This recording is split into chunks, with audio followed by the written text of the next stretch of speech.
Poďte sa pozrieť, ako vyzerá výstup na druhú najvyššiu sopku na Bali. Výstup mal trvať do 1,5 hodiny a keďže nikde nepísali nič o turistickej obuvi, myslela som si, že to bude pohodička.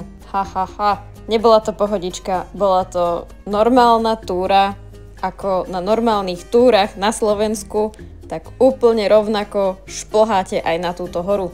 My sme išli ešte s 3 Nemkami, takže sme tam prišli hore do hodiny. Ale hore už bolo dobre.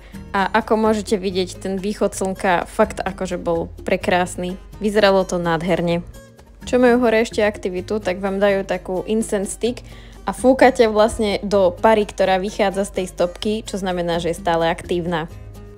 Cesta dole je za mňa asi ešte horšia ako hore. Teraz bolo totiž to aj vidieť, že miestami sme išli čisto iba že po prachu. Fakt, že to vyzeralo ako prach.